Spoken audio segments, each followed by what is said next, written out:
It's never been anything like this. Just a few decades ago, 1 in 10,000 children had autism. So that's not a long time. And I've always heard, they say a few, but I think it's a lot less time than that. It used to be 1 in 20,000, then 1 in 10,000. And I would say that's probably 18 years ago. And now it's 1 in 31, but in some areas it's much worse than that, if you can believe it, 1 in 31. And I gave numbers yesterday. For boys, it's 1 in 12. I was told that's in California, where they have for some reason, a more severe problem. But whether it's 1 in 12 or 1 in 31, can you imagine? That's down from 1 in 20,000, then 1 in 10,000. And now we're at the level of 1 in 12 in some cases for boys. 1 in 31 overall. So since 2000, autism rates have surged by much more than 400%. Instead of attacking those who ask questions, everyone should be grateful for those who are trying to get the answers to this complex situation. And the first day all of these great doctors behind me were there, I told them, this is what we have to find out.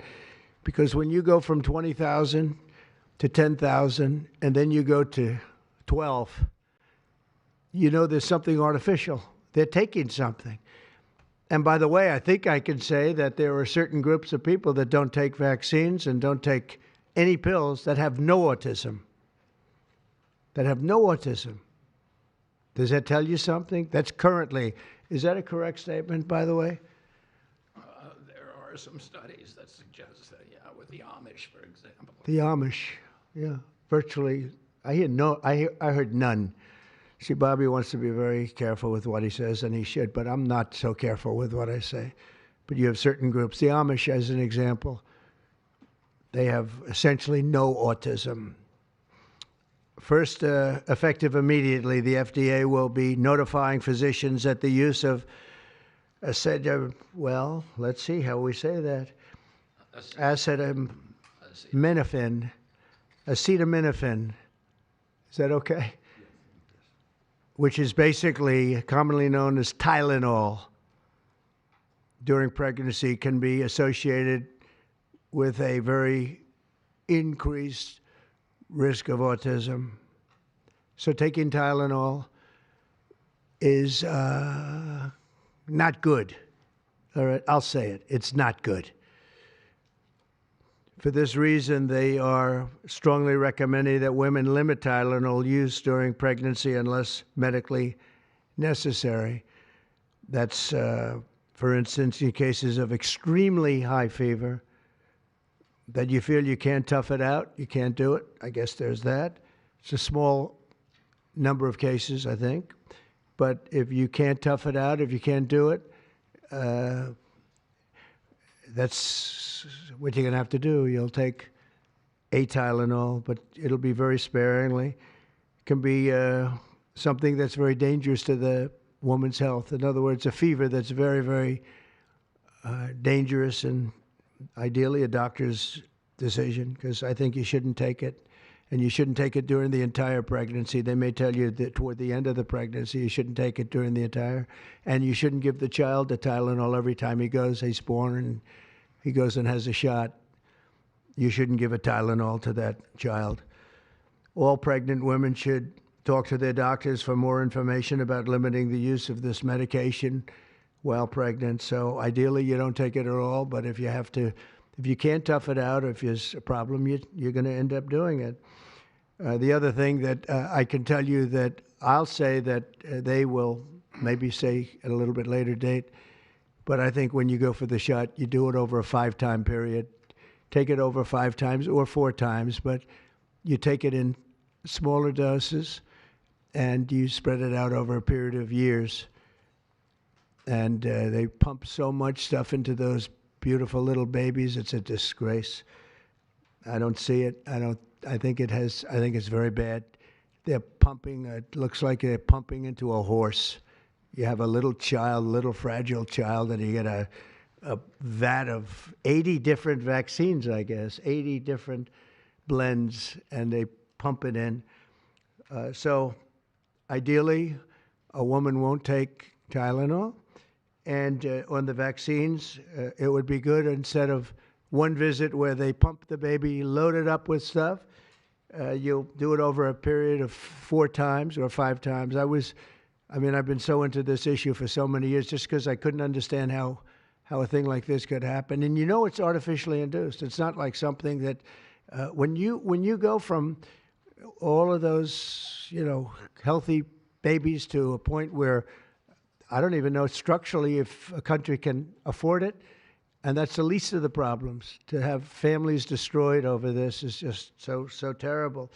I also, and we've already done this, we want no mercury in the vaccine. We want no aluminum in the vaccine.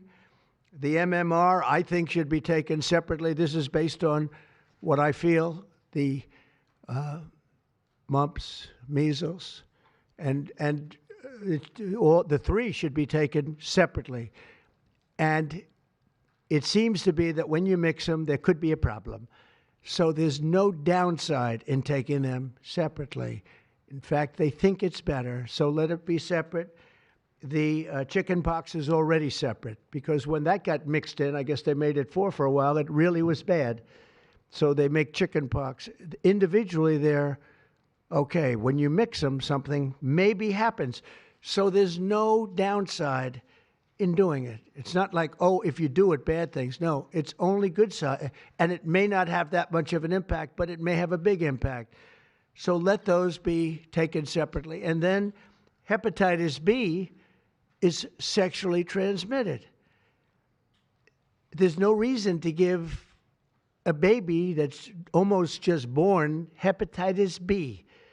So I would say wait till the baby is 12 years old and formed and take hepatitis B. And I think if you do those things, it's going to be a whole different, it's going to be a revolution in a positive sense in the country. The FDA will be updating the label of an existing drug to reflect potential benefits in reducing some autism symptoms. This gives hope to the many parents with autistic children that it may be possible to improve their lives. That's one of the things that I'm very, very happy about. I mean, this was mostly going to be on how not to have the child affected, but we've learned some pretty good things about certain elements of genius that can be given to a baby, and the baby can get better, and in some cases maybe substantially better. Not going to be easy, but be a lot easier if it didn't happen in the first place, as these great parents fully understand, right? They fully understand. I feel so terribly for. I have so many friends with autistic children. It's a tough situation. Finally, to help reach the ultimate goal of ending the autism fever, the NIH will be announcing 13 major grant awards from the Autism Data Science Initiatives. And to be honest with you, to me, that's the least important. It's not even a money thing at this point. There's so much money, but they have to do, and they have to move quickly. When the alternative is that nothing bad can happen, let's do it now. I was just saying to Bobby and the group, let's do it now. Nothing bad can happen. It can only good happen. But with Tylenol, don't take it. Don't take it. And if you can't live, if your fever is so bad, you have to take one because there's no alternative to that. Sadly, first question, what can you take instead? It's actually, there's not an alternative to that. And as you know, other of the medicines are absolutely proven bad. I mean, they've been proven bad with the aspirins and the Advils and others, right? And they've been proven bad. So I'd like to ask Bobby to get up to the podium and say a few words, and then Dr. Bhattacharya and Dr. McCary, Dr. Oz, Dr. Fink, followed by 2 incredible mothers that have experienced firsthand what this country is going through, what parts of the world are going through. And I will say there are parts of the world that don't take Tylenol.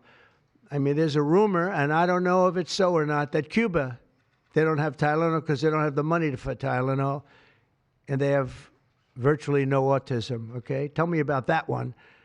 And there are other parts of the world where they don't have Tylenol, where they don't have autism. That tells you a lot. And I want to say it right now. And, you know, the way I look at it, don't take it. Don't take it. There's no downside in not taking it.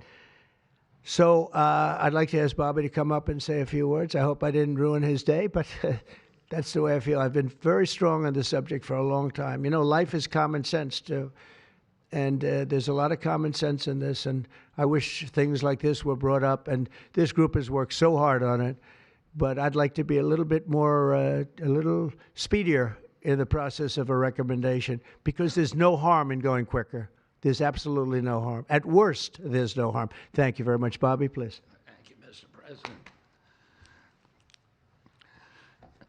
To meet the President's challenge, I ordered HHS to launch an unprecedented all-agency effort to identify all causes of autism, including toxic and pharmaceutical exposures. At President Trump's urging, NIH, FDA, CDC, and CMS are turning over every stone to identify the etiology of the autism epidemic and how patients and parents can prevent and reverse this alarming trend. We have broken down the traditional silos that have long separated these agencies, and we have fast-tracked research and guidance. Historically, NIH has focused almost solely on politically safe and entirely fruitless research about the genetic drivers of autism. And that would be like studying the genetic drivers of lung cancer without looking at cigarettes. And that's what NIH has been doing for 20 years. As a result, we don't have an answer to this critical question, despite the cataclysmic impact of the epidemic on our nation's children. We are now replacing the institutional culture of politicized science and corruption with evidence-based medicine. NIH research teams are currently testing multiple hypotheses with no area off limits. We promise transparency as we uncover the potential causes and treatments, and we will notify the public regularly of our progress. Today, we are announcing two important findings from our autism work that are vital for parents to know as they make these decisions. First, HHS will act on acetaminophen.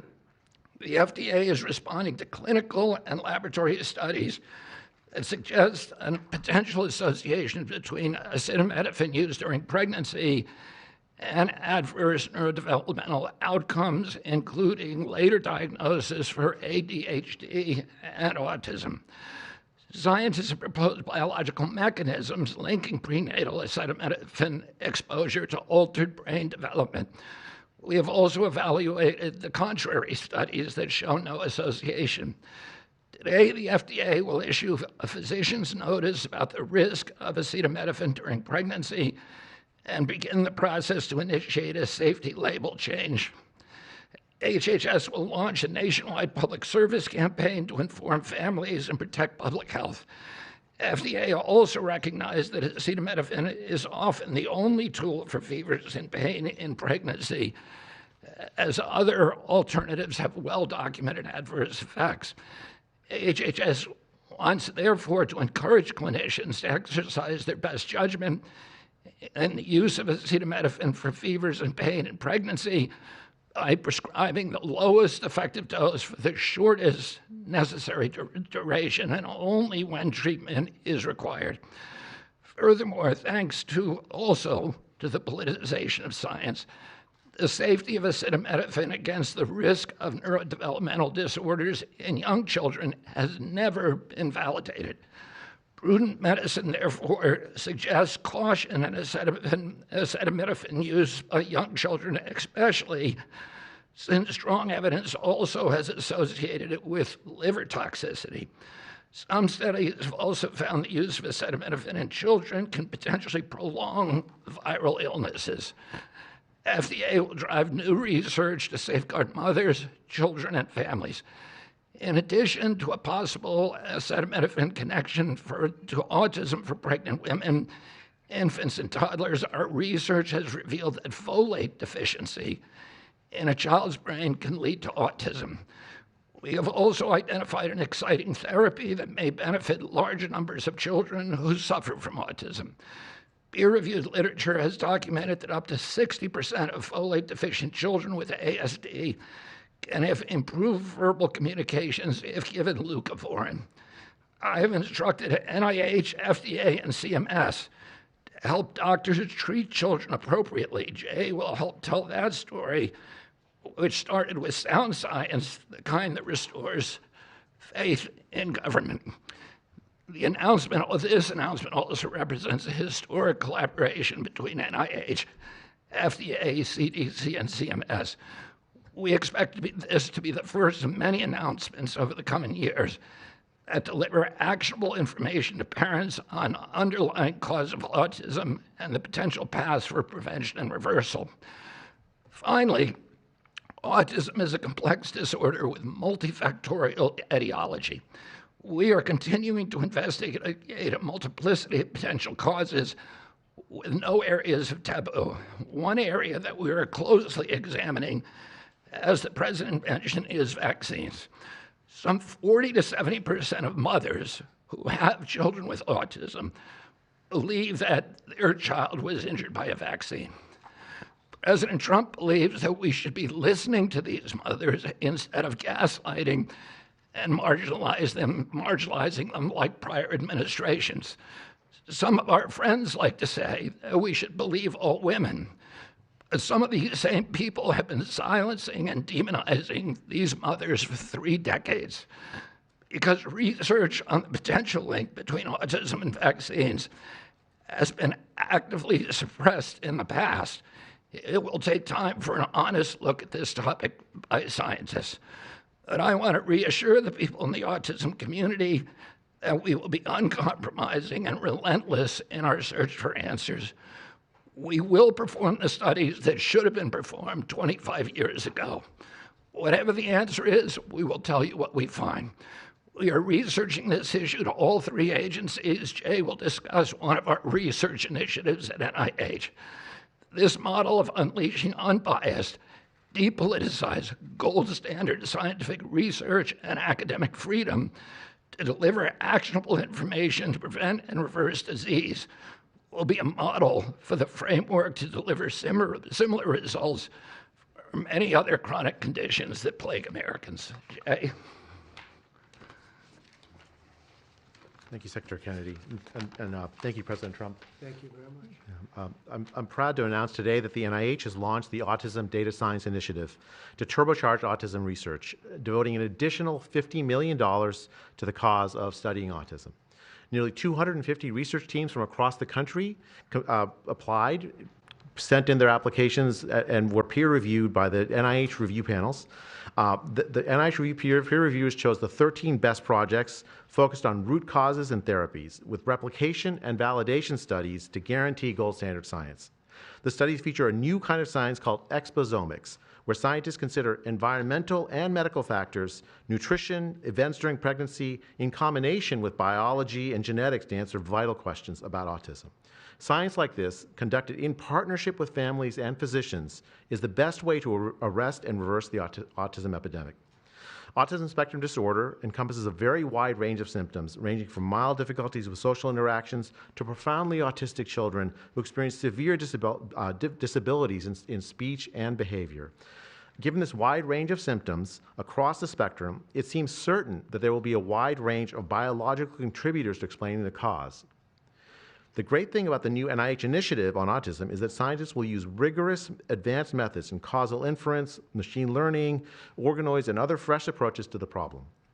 The sharp rise in the prevalence of autism deserves an urgent response by the scientific community. As Bobby said, the NIH has invested a lot of money to study autism over the years, but the research has not produced the answers that families and parents of autistic children deserve, and autistic children themselves deserve. For too long, it's been taboo to ask some questions for fear the scientific work might reveal a politically incorrect answer. Because of this restricted focus in scientific investigations, the answers for families have been similarly restricted, often pointing families to behavioral therapies that don't work for every kid or suggest non-modifiable genetic factors as the cause. But genetics alone can't explain such a sharp rise in autism prevalence over just a few decades, as the President said. In coming months and years, as NIH scientists learn more that can help autistic children and their families, we won't delay. Like scientists often like to do, I can say as a scientist myself, it's really tempting to delay, but but in a in face of a problem like this, you have to move fast. But we will not delay before telling American people about what we find, and we will win the public trust with transparency and rigor. Already, our broadened focus on autism research has pointed to 2 items that will help families prevent and treat some cases of autism. I'll leave the good news on these 2 items to my close friends and colleagues, Dr. McCary and Dr. Oz. We've been working together closely on this problem for the past 6 months, and our cooperation represents an unprecedented collaboration with Secretary Kennedy's Department of Health and Human Services and with President Trump. I'm delighted to introduce Dr. Marty McCary, Commissioner of the Food and Drug Administration, who will tell you about these announcements of practical help for families with autism. Great, thank you, Dr. Bhattacharya. Mr. President, this is the start of a historic shift in medical culture. This administration is working together to ask big questions about why our nation's children are getting sick so fast.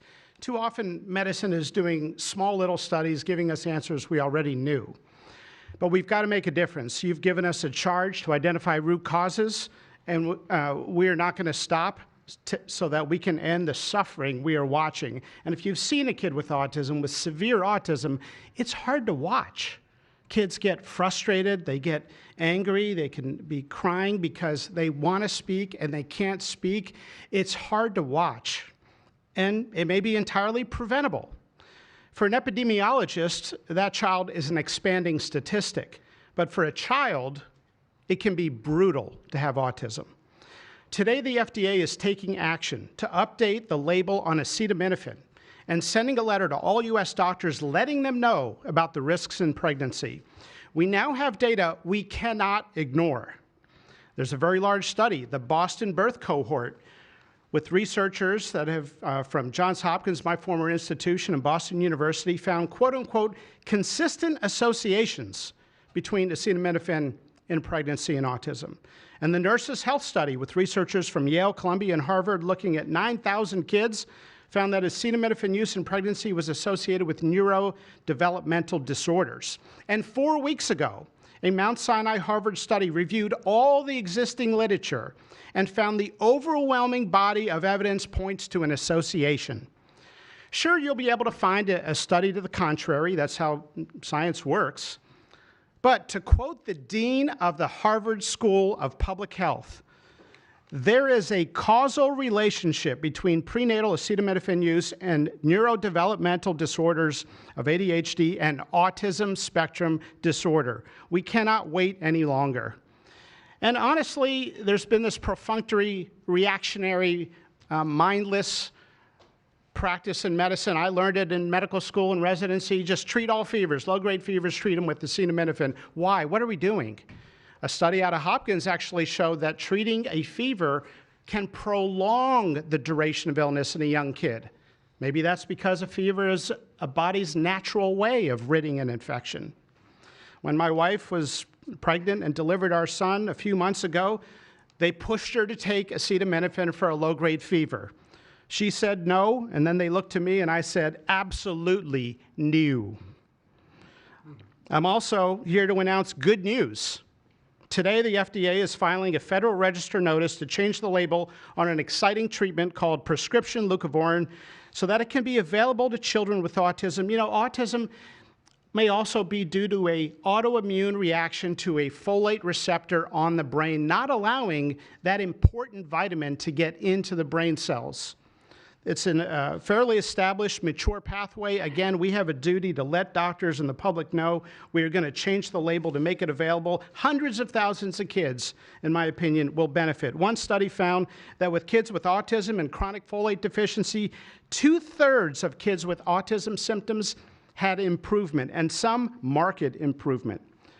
Mr. President, you told us to do what's medically right, to go bold, and not worry about the corporations and the lobbyists. So that's what we're here doing today. Thank you, Mr. President. Good, thank you. Thanks, Marty. I think you all appreciate the passion in the President's voice. We've been hearing that since the inauguration. In fact, even before the inauguration, the President was upset about what he spoke to today. And so together with Secretary Kennedy, who's made it his life's work to address some of these challenges with autism, they challenged us.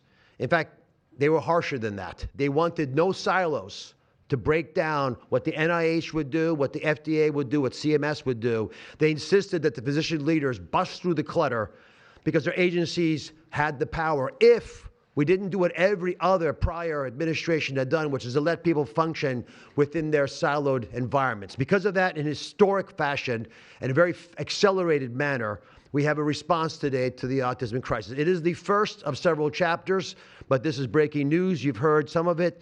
The response to the autism crisis is going to continue to come to you under Secretary Kennedy's leadership, and the president wouldn't have it any other way, as you've heard. The FDA, based on NIH research, is approving prescription leucovorin for treatment of autistic children. Now, if you're following the script, there should be two questions that you have, two questions that should come to your mind. The first is, how will patients and parents get access to the treatment? I'll tell you how. Over half of American children are covered by Medicaid and CHIP, government health insurance, over half. And therefore, because they're covered in Medicaid and CHIP, upon this label change by Marty, state Medicaid programs in partnership with CMS will cover prescription leucovorin around the country. It's yours, but you have to go to a doctor to get a prescription because they know your child, they know you, and they know the medication. States will also have tools to monitor its use and ensure appropriate utilization. That's important for a bunch of reasons, because we want the right kids getting the right prescription medications. We believe private insurance companies will rapidly follow our lead if they have not already done so. And again, to make sure that this is safe and effective treatment, you need a physician to prescribe the medication because it's on prescription. Second big question, how are we going to collect clinical data to answer the big questions that the president's asking and the secretary insists that we offer? CMS is also issuing guidance to convene states and existing research networks to support NIH and FDA in their research efforts of prescription leucovorin, while also maintaining the privacy of all patients, all health information of our beneficiaries. Collecting real-world data, which is what many of you have been asking us to do in the community, is fast, it is life-saving, and we'll get answers based on what happens over the next few months with this approach. The aggressive approach, and it is aggressive, demanded by the president and by the secretary, have already identified risk factors and opened the door for the first FDA-recognized treatment pathway for autism. It is the first of its kind, and it wouldn't have happened without the leadership of the president and the secretary. The five-fold increased prevalence of autism over the past 25 years demands a rapid response. The average clinician, researcher, we spoke to many, thought it would take 5 years to get this data. Parents are unwilling to wait 5 years. The president is unwilling to wait 5 years for these results. So the president and the secretary are acting today with this tri-agency move. The administration's bold actions investing in groundbreaking research follow the science, they restore trust, which has been lacking, and they will change the trajectory for millions of American families. Mr. President, God bless you for being brave. So let me introduce Dr. Fink, who's acting administrator, and after Dr. Fink, we've got some wonderful women, Jackie and Amanda. I know it's going to be tough, but if you can make some comments about this historic day. God bless you. Thank you, Mr. President, for this opportunity to speak with all of you today. As a pediatrician and mom, I'm here today to talk about what this announcement means for the millions of moms and dads who are faced with the choice of whether to take acetaminophen during pregnancy. It's hard to hear information that challenges the status quo. We are sharing this information not to confuse, but to empower parents to make the best choices when taking medications during pregnancy.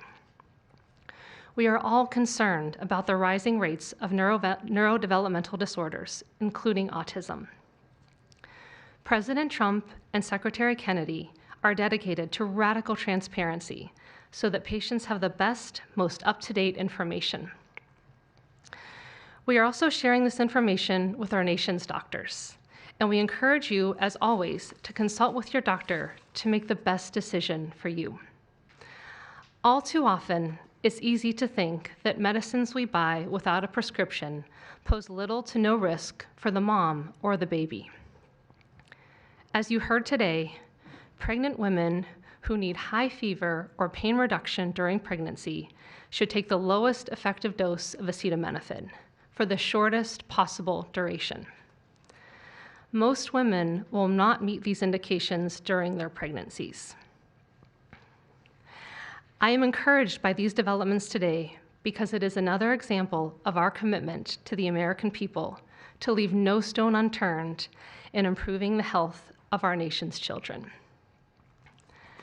Next, I'm going to turn it over to some incredible mothers who are going to share more about their stories, and we're so grateful to have you here today.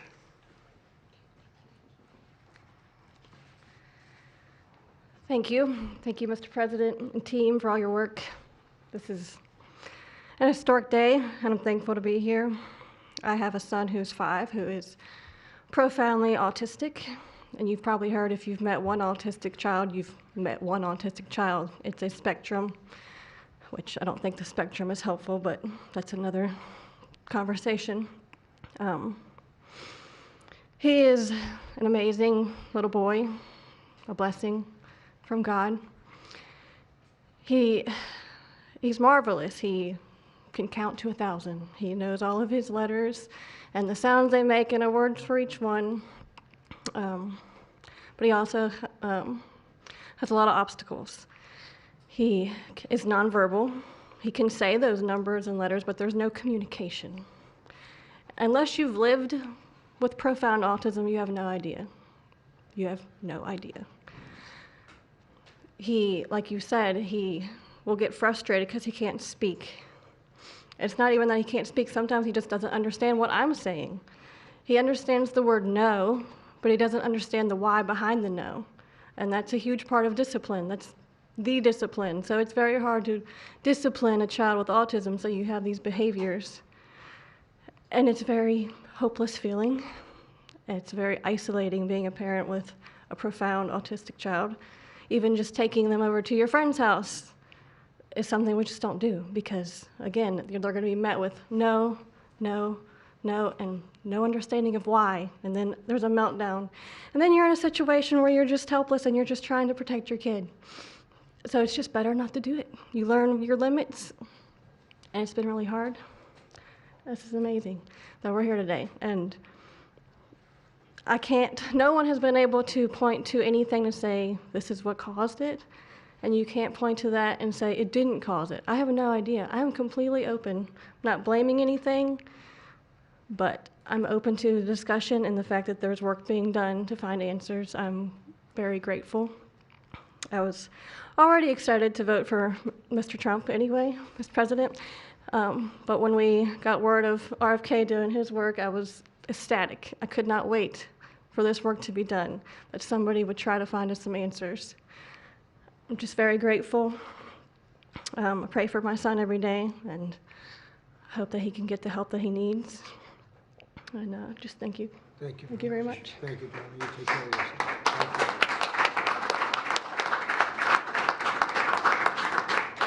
Hi, my name's Jackie. I'm also extremely grateful for the opportunity to be here and share my son's story. My son is Eddie. He's 11. He's on the opposite end of the spectrum from what Amanda just explained. He's considered high functioning. He was not always high functioning. He was nonverbal till the age 4. We've had quite a hard time to get to the place where we are today.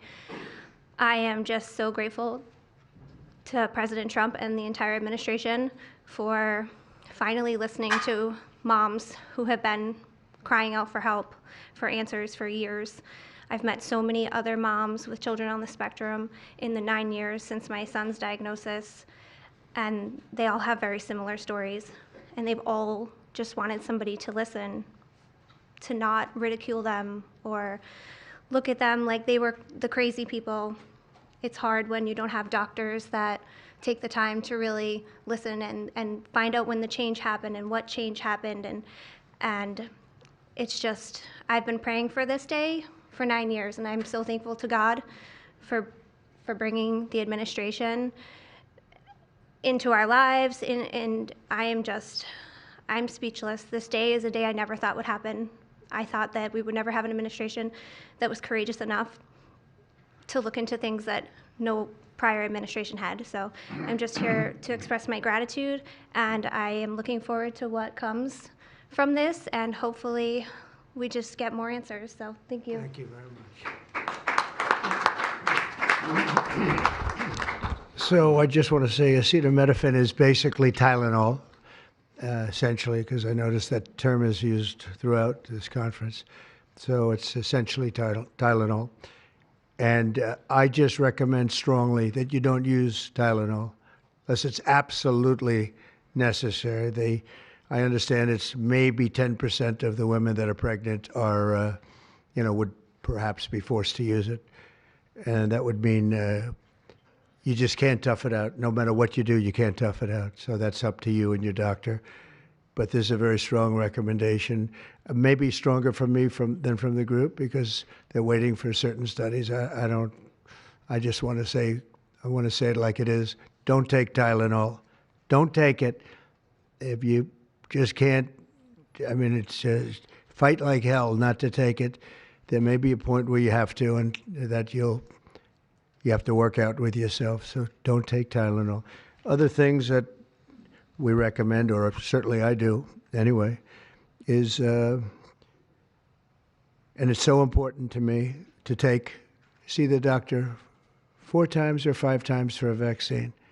Don't let them pump your baby up with the largest pile of stuff you've ever seen in your life going into the delicate little body of a baby. Even if it's 2 years, 3 years, 4 years, you just break it up into, I would say 5, but let's say 4 visits to the doctor instead of 1. And certain things I think you should do. We've already taken out and are in the process of taking out mercury and aluminum now.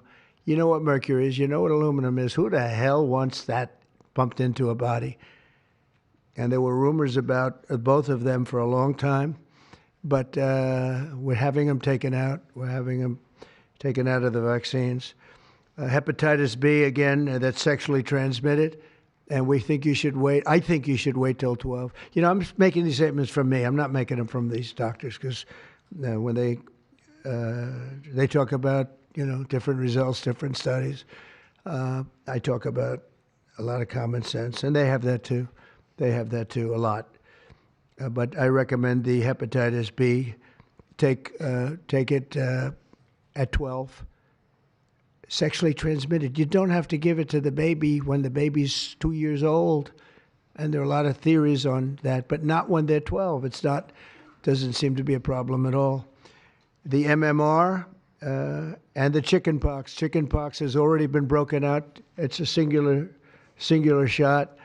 But the MMR is not. And I've heard for years that there's a problem with it.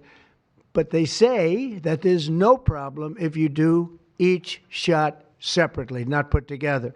So an MMR, go out and do it separately. Don't take Tylenol. Don't give Tylenol to the baby after the baby's born. Every time the baby gets a shot, the baby gets a shot. They say, here, take a cup of Tylenol. I've heard that for years. Take Tylenol. Don't take Tylenol. Don't have your baby take Tylenol. Now, Tylenol is fine for people that aren't pregnant, that aren't in the situation that we're talking about. One very specific situation. If you're pregnant, don't take Tylenol. When you have your baby, don't give your baby Tylenol at all, unless it's absolutely necessary. Don't do it. Break up your visits to the doctors. Break them up. Do it in 5 if you can.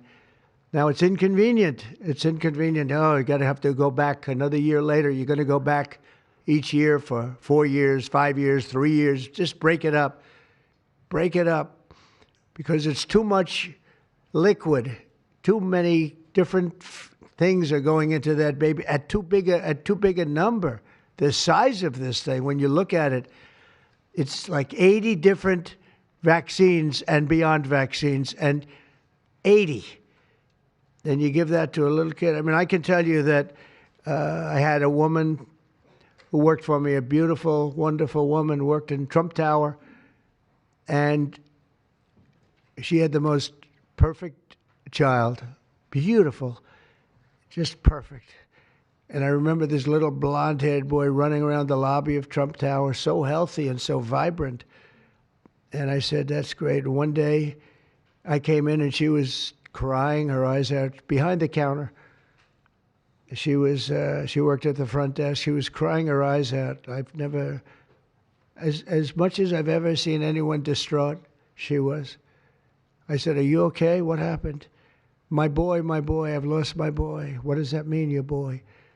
"My boy, you know him, sir. You've seen him grow up. He was so beautiful. And I took him for a vaccine, sir.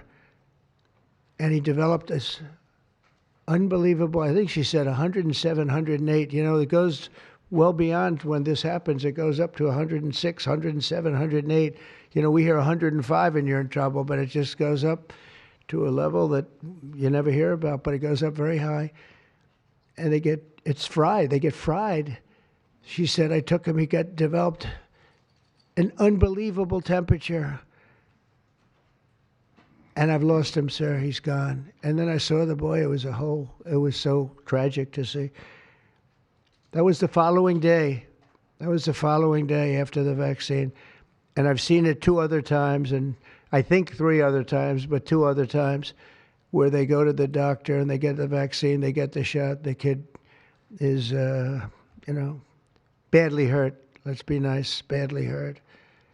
And just do it. Break it up into 5, break it up into 4, break it up into 3 if you have to, but go to the doctor 4 times instead of once, or 5 times instead of once. And for some reason, they insist that you put it all into the body, and maybe that's the drug companies that make more money that way. Maybe it's the doctors because they don't want to be, doing this so much. Maybe it's the doctors. They get maybe more money. Who the hell knows what it is? Don't do it. Get them broken into 4 or 5 visits. Do it 4 or 5. That means you have 20%, 25% what you're putting into the baby's body. It can only help. And the other things I told you about, just the word tough it out. It's easy for me to say tough it out, but sometimes in life with a lot of other things, you have to tough it out also. Don't take Tylenol. Don't give Tylenol to the baby. When the baby's born, they throw it at you. Here, give him a couple of Tylenol. They give him a shot. They give him a vaccine. And every time they give him a vaccine, they're throwing Tylenol. And some of these babies, they're long born, and all of a sudden they're gone. And it doesn't hurt not to do it. It doesn't hurt. There's no downside. There's no downside at all. And break up MMR. Break it up. It's practically a known fact that if you break it up, you're not going to have a problem. But for years, we've been hearing how bad MMR is as a combination. And I'm very happy that you broke out chickenpox, because that was really a problem. And there are other things. It's interesting because there are other things, we were talking about it, other different drugs, pills that you take that we know are so bad and they don't take them anymore. But for some reason, with this, they keep taking it. Don't take Tylenol. There's no downside. Don't take it. You'll be uncomfortable. It won't be as easy, maybe, but don't take it. If you're pregnant, don't take Tylenol. And don't give it to the baby after the baby is born. And we have more than 3 years left.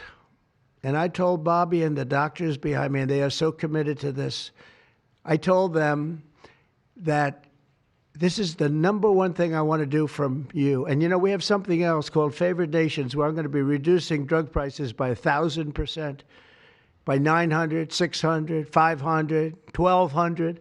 We're going to be reducing drug prices at levels never seen. It's called Favored Nations. We're going to be paying what right now, we're like the garbage can for the rest of the world, and we have been for forever. We pay much higher for drugs than the rest of the world. We subsidize the rest of the world. We're not doing that anymore. And that's a big thing. That's a big thing. That's bigger than anything. I told the story the other night that I was so proud in my first term that for the final year, drug prices went down 0.25%. And I was so proud. I said, why? I'm the first one to do it. I think it was 28 years, they said, where drug prices went down from the beginning of the term to the end. And I was so proud. I called a news conference. I said, drug prices have gone down. First time it's happened in 28 years. You know what it was? 0.25%. I was so proud. Now we're going to have them go down from $100 a pill to $9 a pill. from $1,300 for a shot of like an Ozempic or the fat, I call it the fat pill or the fat drug. Sometimes it works, I guess, for people. The ones I've seen, it hasn't worked so well. I got a lot of friends, they're fat. They said, yeah, I lost some weight. I said, you don't look it to me. But they paid $1,300, $1,200, and they go to London and they pay $88. And they call me, they go, what's this all about? We're subsidizing the rest of the world stupidly because we have a lot of stupid people in this country running things. And how big is that? But to me, that's nothing compared to autism. I see that gorgeous boy. I have a big present for him in the back. You know, you bring him back. We're going to bring him into the Oval Office. I have the best present he's ever going to get, okay? A big one. I saved it for you, okay? Because I heard you were coming. Look how beautiful he is. So that's it. There's nothing much to say. Don't take Tylenol if you're pregnant, and don't give Tylenol to your child when he's born or she's born. Don't give it. Just don't give it. And we're going to have, I think, really, if you do all the things that I say, break it up, just break it up, break up the shots with the doctor. MMRs, as I told you, separate, separate, separate. Chickenpox already separate. You do these things, I'm telling you, I want to, when I leave office, I don't want to have, it's going to be the kind of number that we're hearing where it's 1 in 32 or 1 in 10, because I've heard 1 in 10 also. And in California, it's really bad. I want it to be, let's get it back to maybe 1 in 10,000 or 1 in 20,000 or maybe none in 20,000. And the only way you're going to do that, because this is artificially induced. This is induced by something. You don't go from 1 in 20,000 to 1 in 10,000, then to 1 in 10. That means you're taking something and something's wrong. And I feel very certain, and I know I'll be criticized. Someday they'll look back and they'll say, well, it wasn't, but I think it will. I think we're going to have a tremendous, this is the most important. There's nothing more important than me. We cured inflation that Biden gave us. He gave us so much inflation, the biggest ever in history. We got inflation done. We brought prices down. We gave you the largest tax cuts, all that stuff. It doesn't mean a thing compared to what we're doing today. This means everything. So we're going to save a lot of children from a tough life, really tough life. We're going to save a lot of parents from a tough life. Okay, how about a few questions? Let's just make it on this subject. This is so beyond as a subject that I'd rather not talk about, some nonsense on the economy. And I will say this, the economy is unbelievable. The stock market just hit another record high and all that stuff. This means more to me. Yeah, please. Mr. President, I have one on your announcement, one on vaccines that's also related. Yes. Why do you think we haven't heard more previously about the tie to autism and acetaminophen? Nobody knows. I don't know. Not only that, when you say it, you get attacked. I was saying something similar, not as strongly, because now facts are on our side. But I was saying it with Bobby 20 years ago, and I was attacked. I said, whoa, what was that all about? I had no idea. You get attacked. I don't know. The medical community, the drug companies, doctors, I don't know what it is. All I want to do, I don't care. I don't care about being attacked. It doesn't matter to me.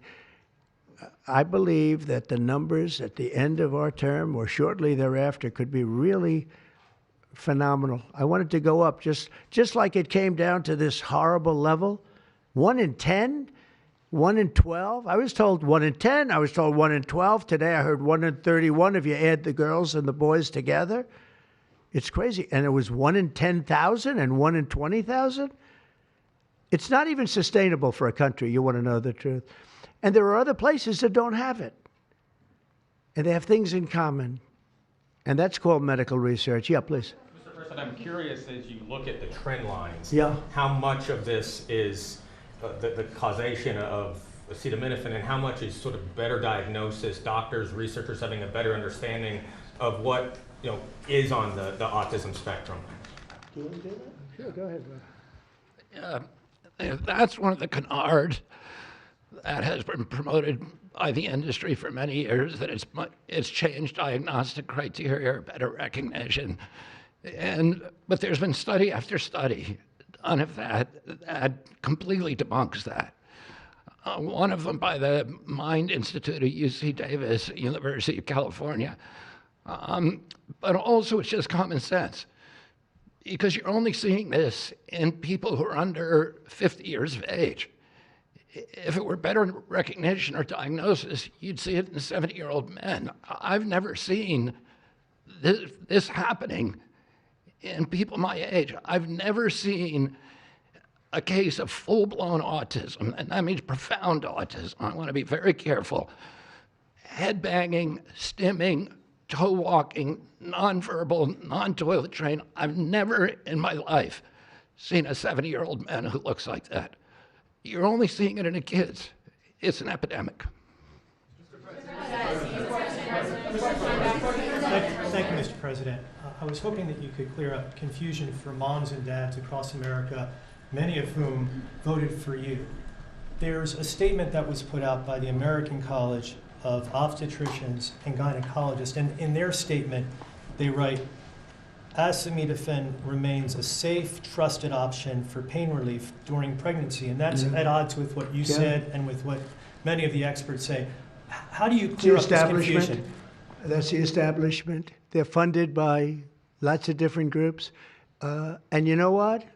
Maybe they're right. I don't think they are, because I don't think the facts bear it out at all. They're fighting for something that, in my opinion, they shouldn't be fighting for. But here's the thing. There's no downside to doing, other than a mother will have to, as I say, tough it out a little bit. There's no downside to doing this. It's not like, oh, if you do this, you're going to die. There's no downside. There's no downside to going over a 4-year or a 5-year period or a 3-year period, or even if you space them out for 6 months, you space it out. There's no downside. And that's why I will say the gentlemen behind me, they have very strong views, and they feel that we're right, but they'll have more research done over the next 2 months. I said, well, 2 months is a long time. A lot of people could be saved, and there's no downside to doing it. Everything I said, there's no downside to doing it. It can only be good. And I think you're going to see very good results. That's establishment stuff, and we've been reading that about a lot of things for years. And you know what's happened? We've gone from 1 in 20,000 to 1 in 10,000 to 1 in 32 to 1 in 10. Think of it. 1 in 10 or 12 or 1 in 31. Think of it. 1 in 31 people, young kids, get autism? What is it, Jeff? My question is about leucovorin. You mentioned that as part of your plan. That is also a chemotherapy treatment. Have you been in touch with the drug companies to increase production about that? And just, I'm going to throw in my follow-up at the same time. Dr. Oz mentioned that this will be available with CHIP, children who are on CHIP. But the big beautiful bill reduced funding for CHIP and Medicaid by $1 trillion over the next 10 years. Are you concerned that that will impact your ability to get this drug out? I'll explain it to you in a second, but please go ahead. Thank you. Thank you. Leucovorin is not a chemotherapy, but it is a vitamin given with chemotherapy sometimes. And the idea here is that the folic acid receptor in the brain is blocked by some antibody response. It might be 20, 40, 50% of kids with autism. And leucovorin will bypass that blocked receptor. And that's why so many doctors are probably seeing so much clinical improvement on kids with leucovorin. Production. Yeah, we've been in touch with the companies, and they are prepared to ramp up production, and we actually talked to them about a month ago. And on your second part of your nasty question, the number is that the great big beautiful bill, which is the greatest, I think one of the best things ever passed in the history, with the tax cuts and regulation cuts and all of the things it does, no tax on tips, no tax on Social Security, no tax on overtime, all of it does. It also gives $200 million, as just explained by Dr. Oz, and I'd like you to explain that to exactly what you're saying. The Big Beautiful Bill actually increases Medicaid spending projected over the next 10 years by $200 billion. There's also a $50 billion Rural Health Transformation Fund, which will allow a lot of these programs to get in the rural parts of the country that the President and Congress are handing to governors to start distributing. Those grants have already gone out. The money will be allocated by the end of this calendar year. And I want to point out that the ability of NIH to do research that feeds and hands the ball to the FDA, which then can change labeling to allow Medicaid programs in states to fund this program, will ensure that the things that President Trump and Secretary Kennedy desire are financially affordable for the families around America. You mentioned CHIP, sir. That's why I asked that question. You mentioned that CHIP would fund this for children. Well, most of the kids are on Medicaid, probably 43% on Medicaid, another 8-10% on CHIP. And all the programs in general are being evaluated. Most of what the One Big Beautiful Bill was seeking to do was to remove fraud, waste, and abuse. But the programs themselves should stay financially intact for the people for whom they were designed, and in this case, for children.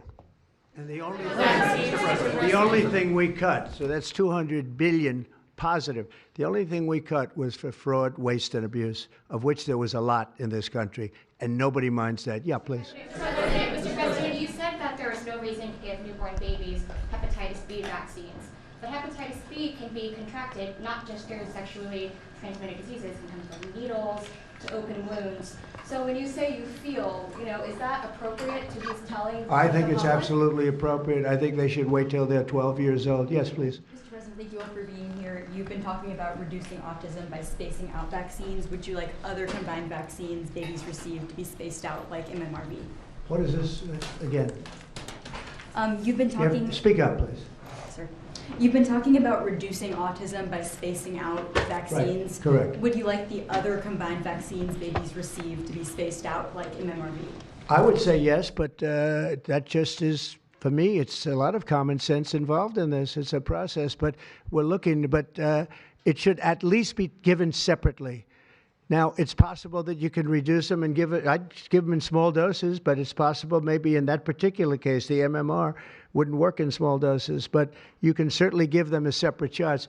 It's been proven to be very safe when you give them in separate shots instead of mixing. So I don't think there's any reason to do that. Do you agree with it? I'm not a doctor, but I'm giving my opinion. I don't think there's any reason to do that. So it's been proven to be safe when you break them up. But MMR by itself, I've heard bad things about it for many years. Yes, please. Mr. President, is the spectrum too broad, in your opinion? For research purposes, you are dealing with a population of children who might have social boundary difficulties, and then you have children who are, going to grow up to be adults in diapers. I mean, what do you think? We don't know how broad the spectrum is. We don't know exactly where it starts and where it ends, but we do know what we're going through. We're going through some very serious trouble, and we know autism. I mean, it could be bigger, it could be small, a little bit smaller, but the number is unacceptable. And the number, the way it's come down, because the spectrums remain the same, the number, the way it's come down is just unacceptable, meaning come down to that level of 1 in 10, 1 in 12, 1 in 31. Mr. President, medical professionals. Go ahead in the back. Mr. President, this question is more directed towards Secretary Kennedy. It was talked about that we're just kind of finding out about the fact that babies are affected this way. Is there a concern that information is being suppressed right now within HHS, and could an investigation perhaps be launched seeing any more information? Well, I think information has been really not given out very freely over the years, absolutely. And I think that's by drug companies and maybe doctors, but I certainly think that over the years. I think this is a different group. We have a lot of information.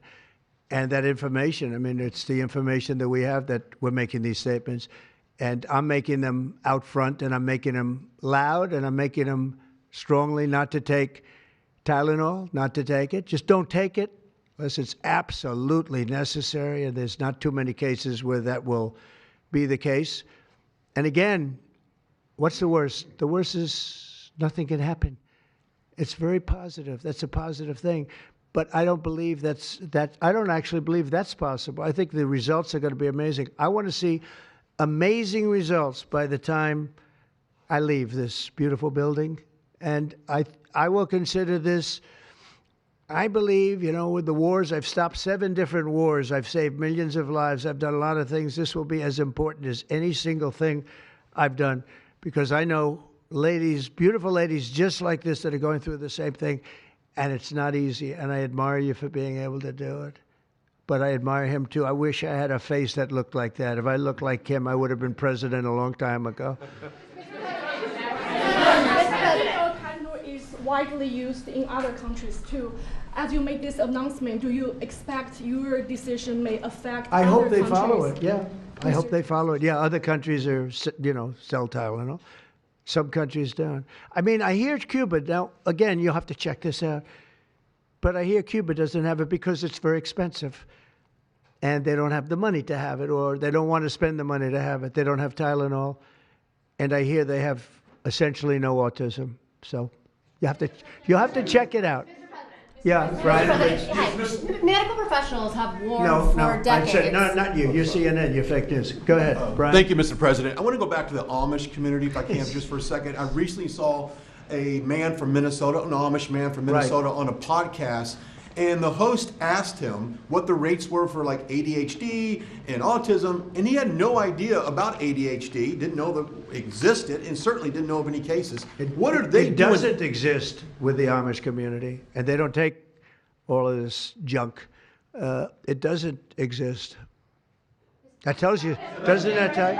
That's like, that's like certain countries where it doesn't exist and they don't take it. Would you like to make a comment about that, Mark? The Amish population, a very mixed group, so there's a subset that take vaccines, a subset that does not, and we know they have very low rates of chronic disease all across the board. Please. Thank you, Mr. President. Should the establishment media show at least some openness to, trying to figure out what the causes of autism are? I wish they would, yeah. And why are they so closed-minded? Well, look, it's not only the media, in all fairness, it's some people. When you talk about vaccines, they go crazy. And, I'm a big supporter of vaccines. I got a certain vaccine approved in 9 months that would have taken from 5 to 12 years. I'm very proud of it. A lot of people think it was one of the greatest things I've done, and some people think, mostly Republicans, actually. I'll tell you, the Democrats think it was, they think Operation Warp Speed was one of the greatest things any president has done, any president. It's, we're very proud of what happened. We got hit with something that came from a place that shouldn't have happened, but it did happen. Those things take place, and you're very unpleasantly surprised. But no, I'm a big believer in vaccines. The polio vaccine, big believer in vaccines. I know Bobby and you guys have it out a little bit, but he's a believer in vaccines too. But I've seen how great vaccines can be, how incredible they can be. So I'm a believer. Yeah. Sir. Yeah, please. Your comments made about MMR and hepatitis B, I know you said those were your suggestions, but have you spoken with Secretary Kennedy about actually making those changes? I have, yeah, I have. I've spoken to all the doctors about it, and doctors that are not here right now. I've spoken to many doctors about everything we're talking about. And, the Tylenol has started to be spoken of over the last period of time, but we've been doing the research. A lot of what they've been speaking about comes from right here, by research done by these people. And I just say it again, don't take Tylenol. Don't take it.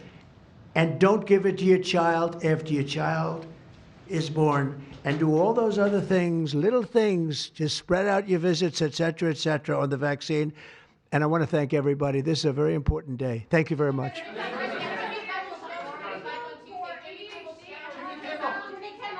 What do you mean with the Democratic leader, sir?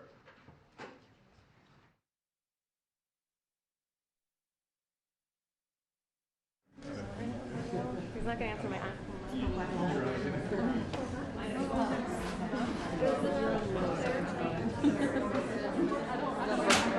Lost most